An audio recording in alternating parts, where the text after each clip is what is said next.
Very warm welcome to news line. मैं हूं doctor Maria Zulfikar Khan. Views, इंतखाबात के बाद मुस्तहकम हुकूमत का क़याम इस वक्त जो है वो मखमसे का शिकार नज़र आ रहा है।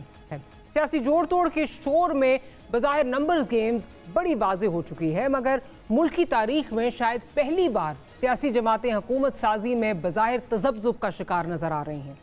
कुछ रोज़ पहले तक PMLN, पीपल्स पार्टी और PTI तीनों वफाक में हुकूमत बनाने के दावे कर रही थी, मगर अब सूरत हाल पहले आप पर आकर अटक चुकी है। PTI ने ऐलान कर दिया है कि वो वफाक और पंजाब में अपोजिशन में बैठेंगे। पीपल्स पार्टी नून के साथ भी है और नहीं भी, हालांकि उनको भी कल तक बिलावल साहब को वजीर आजम बनाना था। PMLN, जिसके कायद ने 9 फरवरी की रात 65 सीटों पर विक्ट्री स्पीच कर दी थी, अब उनको भी वफाक में हुकूमत कांटों का ताज दिखाई दे रही है। अलबत्ता पंजाब में हुकूमत के लिए नून पूरी तरह तैयार है। यही हाल बाकी जमातों का है जो अपनी सूबाई हुकूमतें बनाने में ज़्यादा दिलचस्पी रखती हैं, मगर वफाक में पसोपेश का शिकार जो है वो नज़र आ रही है। दूसरी जानिब कल कमिश्नर पिंडी के बयान के बाद सूरत हाल मज़ीद उलझ गई है। एक तो इस बयान ने इंतखाबात की साख को राख बना दिया है, और दूसरा इस बयान पर सबसे ज़्यादा नून लीग तिल मिला रही है, क्योंकि रावलपिंडी डिवीज़न से उसकी ज़्यादा सीट्स हैं। नून लीग भी इसकी तहकीकात का मुतालबा कर रही है, जबकि PTI इन इल्ज़ामात की बुनियाद पर अपना मैंडेट वापस मांग रही है। खुद चीफ जस्टिस ने बयान पर रद्द अमल जो है वो दे दिया है। इल्ज़ामात को मुस्तरद करते हुए सबूत फराहम करने का उन्होंने कहा है। कल सुप्रीम कोर्ट में इलेक्शन कलादम करार दिए जाने की एक दरख्वास्त पर 3 रुकनी बेंच चीफ जस्टिस की सरबराही में जो है वो ये केस सुन रहा है। क्या इस बयान का मामला भी ज़ेरे गौर आ सकता है? क्या जो इंक्वायरी कमेटी बनाई जाएगी वो इन इल्ज़ामात पर भी कोई ठोस और मंतकी तहकीकात करेगी? क्योंकि इलेक्शन की और आइंदा बनने वाली हुकूमत दोनों की साख पर कमिश्नर रावलपिंडी ने बड़े सवालात उठा दिए हैं। देखिए, मैं समझता हूँ ऐसी सूरत हाल नहीं है।